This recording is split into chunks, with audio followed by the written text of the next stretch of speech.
Tell him to respect Venezuela. Tell him the same. He has been disrespecting Venezuela all over the world. The King of Spain told Hugo Chavez to shut up this week. But most Venezuelans don't have that royal privilege. Certainly, noisy street protests haven't dissuaded the fiery advocate of 21st century socialism from continuing in his determination to hold a vote next month on amendments to the Venezuelan constitution that will allow him, in essence, to be president for life. Are we looking at another Cuba, an oil-rich enemy in the U.S.'s backyard? Roger Noriega was Assistant Secretary of State for Western Hemisphere Affairs and is now a visiting fellow with the American Enterprise Institute. Ambassador Noriega joins us from Miami. And with me in Washington is my colleague from CNN en Español, senior correspondent Juan Carlos Lopez. Juan Carlos, let me start with you. What does Chavez want? Well, he is presenting himself as another option, as an option different to the empire, which is how he refers to the U.S. He has the oil money to finance his revolution, and he believes that there can be a region that is not dependent on the U.S., although Venezuela, the 5th largest producer of oil, the 4th largest supplier of oil to the U.S., and sells most of its oil to the U.S. Roger, clearly he likes the idea of having influence in other Latin American nations. How much is that working? Well, he has this imperial vision, quite frankly, using Venezuela's petrodollars as his own petty cash fund to buy influence, to support radical agendas throughout Latin America. And as you saw at that recent summit in Chile, I think that these Latin Americans are becoming increasingly horrified by the vision that Chavez has. They do not share his populist agenda by and large, do not share his anti-American views, and he's becoming a real problem in terms of political stability and in the region, and they're pushing back a bit. And yet he still does have people who support him. Harris Whitbeck reported on some of that earlier on. Let's take a look at what he said about Chavez's supporters. Katia neighborhood on the outskirts of Caracas. It is here where Hugo Chavez has found the fuel for his Bolivarian revolution. It is in poor neighborhoods like this where his most ardent supporters live. Why do they support them so much, Juan Carlos? Is it mainly because of their poverty, that he offers them a way out? And why do those who oppose him so much oppose him? Venezuela is a polarized country as we speak. The opposition on one side, people who support Chavez and his revolution, and there are explanations for it. He brought in doctors from Cuba. He took them to these shanty towns. They lived with them. They didn't have that before. He gave them access to education. He's been spending money on giving them access to food. So that has gained him a lot of support among the people. The elections in Venezuela, although controversial, according to international observers, have been fair, and that gives him the support he wants for December 2nd when this constitutional referendum is taking place. But there is a wide division in Venezuela. In 2005, the opposition decided to boycott the elections.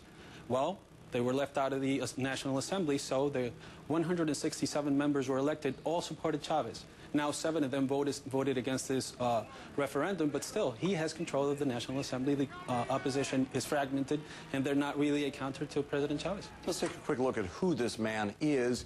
He was an Army paratrooper, attempted a coup in 1992, was elected president in 1998, and there was a 2-day coup against him in 2002.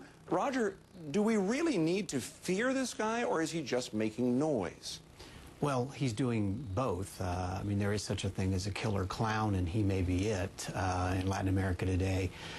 He is certainly an important source of oil for the United States, and the economic impact of a cutoff would be a problem for us.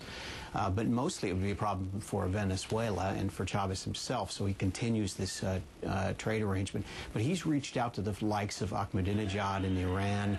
He's talking now, here's this oil-rich country talking about developing a nuclear program. So Chavez really has a radical agenda. He sows discontent, discord, anti-Americanism in the region. And so that is a problem for us. But let me just sort of update Juan Carlos on what's happening in Venezuela. I think Chavez's support among the masses, among the poor in Venezuela is going down pretty dramatically, and is in steep decline for a couple of reasons. One, there are shortages in this wealthy country.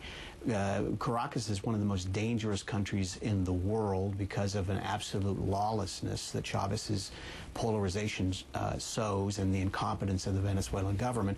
So things are changing rapidly, and that's what I think you're seeing now. It's not just sort of the traditional opposition that's going up against Chavez. The people that he's shooting in the streets with his gangsters are students who are saying enough with this radical agenda that's turning Venezuela into a Cuban-style dictatorship. And Juan Carlos, one of the things that I want you to have in the last word here is to reference these essentially crime problems. There is this notion that Venezuela is becoming a bastion of really organized criminal behavior around this sort of political system. Caracas has been traditionally a very dangerous city, and it's become more dangerous now. In the last years, the Venezuelan government hasn't reported statistics on crime, on murder, so there is really no way, only independent studies that show that crime is up, that it's very dangerous to live in that city. Can Chavez even keep his hands around that? Well, they're trying to do it with money, and it's not working. The other interesting fact is that according to the drug czar, to John Walters, Venezuela has become one of the main transport points for cocaine. They believe that it has grown fivefold in the last 3 years, and Venezuela is not working with the U.S. in anti-drug efforts because they believe, President Chavez says it affects his sovereignty, his country's sovereignty, but the U.S. says that it's opening a way for drugs to come into the United States and to go to Europe, and that's another problem where there is no cooperation between the U.S. and Venezuela. I have the feeling we'll hear more from him. Thanks so much, Juan Carlos. Roger as well. Straight ahead, we'll turn from the somewhat suspect politics of Venezuela to the presidential race here in the United States. Is the reality of Iraq being lost in the rhetoric of the campaigns? But first, a homecoming in This Week at War. On Monday, Veterans Day, family and friends welcomed more